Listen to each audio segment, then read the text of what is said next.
अंक 6। मायाराम जी के घर में चर्चा का विषय था धनीमल जी व उनकी बेटी सरिता।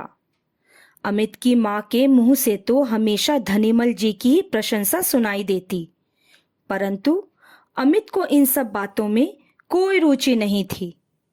अमित धनी घर की लड़की से शादी करके स्वयं को बेचना नहीं चाहता था। आखिर उसका भी तो कोई स्वाभिमान है। अभी हाल ही में उसने एक फैक्ट्री लगाई है।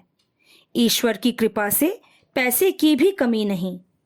फिर सब पैसे वाले घर की लड़की क्यों लेना चाहते हैं? मीनू का भोला भाला सांवला सलोना चेहरा पहली नजर में ही अमित का दिल मोह गया था। कितना बुरा लगा था उसे जब मीनू के लिए मना किया गया था, पर उसके अंदर इतनी हिम्मत कहाँ कि अपनी माँ और पिताजी के सामने बोल सके। एक दिन उसने माँ के सामने कहने का साहस किया, माँ, तुम सरिता से ही मेरी शादी क्यों करना चाहती हो? क्या तुमने उसे देखा है जो तुम इतनी उतावली हो उसे घर में लाने के लिए? नहीं, मैंने उसे देखा नहीं है, परंतु उसका फोटो तो अच्छा है। क्या बुरी है देखने में? माँ ने जवाब दिया। माँ, मीनू में भी क्या कमी है देखने में? ठीक ही है, फिर पढ़ी लिखी है, अच्छे खानदान की है, और सबसे बड़ी बात तो यह है कि सारे काम करने में चतुर है। माँ, मुझे पूरा विश्वास है कि मीनू एक कुशल गृहिणी के रूप में घर को संभाल सकेगी। अरे अमित, लगता है मीनू ने तुम्हें पूरी तरह से आकर्षित कर लिया है। पता नहीं सरिता में क्या कमी दिखाई दे रही है तुझे। माँ, बात सरिता के अंदर कमी की नहीं है, पर माँ, जब आपने मीनू को देखने के बाद मना किया तब उन सबके दिल पर क्या बीती होगी? अमित कुछ उदास सा हो गया। बस इतनी सी बात सोच रहा है? अमित, तुम हमारे एकमात्र पुत्र हो। एक ही बहू घर में आनी है, 2-4 जगह से पसंद करके ही तो ली जाएगी। और फिर शादी गुड्डे गुड़िया का खेल तो नहीं है जो जब चाहे शादी कर ले और जब चाहे छोड़ दे। जिंदगी में एक बार ही होता है विवाह। माँ ने गर्दन हिलाते हुए कहा। मैं भी तो यही कह रहा हूँ माँ कि शादी जिंदगी में एक बार ही होती है। इतने बड़े घर की लड़की आकर तुम्हें आराम दे सकेगी? क्या तुम्हारे कार्यों में मदद कर सकेगी? यदि बहू काम नहीं करेगी तो क्या हुआ, नौकर रख लेंगे। क्या जरूरत है कि बहू घर में आकर काम करे? और फिर सरिता बड़े घर की लड़की है, उसे काम करना कहाँ आता होगा? घर में नौकर ही काम करते होंगे। तुम सब समझती हो, जानती हो माँ।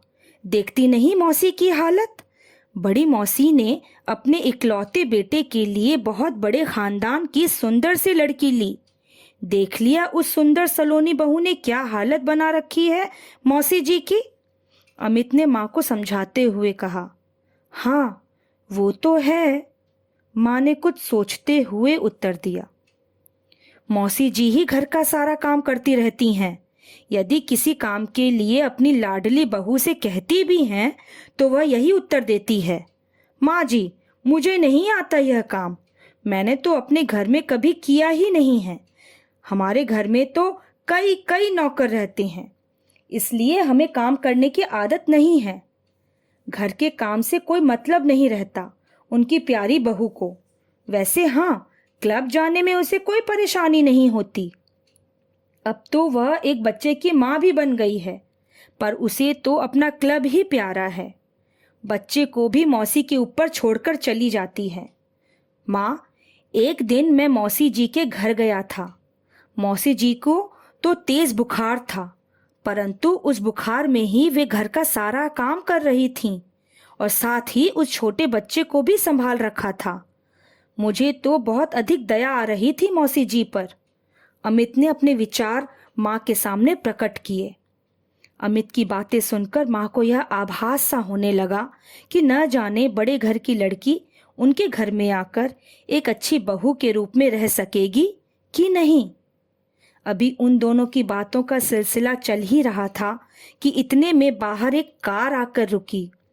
धनीमल जी ने उस कार से उतरकर घर के अंदर प्रवेश किया। उनके पीछे पीछे उनका ड्राइवर फल की पेटी लेकर आ रहा था। घर में अमित के पिताजी नहीं थे, इसलिए अमित ने ही उनकी कुशलक्षेम पूछकर उन्हें सम्मान के साथ बिठाया। पिताजी की अनुपस्थिति में उसका ही कर्तव्य था कि वह घर आए मेहमान का स्वागत करे।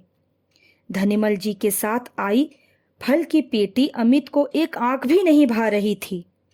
वह समझता था कि वे अपने पैसे का जादू डालकर सबको मोह लेना चाहते हैं। जब अभी रिश्ता पक्का नहीं हुआ तो फल किस बात के? अमित से रहा नहीं गया। उसने धनीमल जी से पूछ ही लिया, ये फल क्यों ले आए हैं आप? इस सब की क्या जरूरत थी? धनीमल जी बोले, बेटे, कश्मीर से 4 पेटी सेब मंगाए थे। मैंने सोचा एक पेटी अमित बेटे के घर भी ले चलें। खाकर देखो बेटे, बहुत मीठे सेब हैं। उनकी यह बात सुनकर अमित को क्रोध सा आ गया। इससे पहले कि वह कुछ जवाब देता, पिताजी ने कमरे में प्रवेश किया। पिताजी के आते ही अमित उठकर बाहर चला गया और माँ के पास आकर बैठ गया।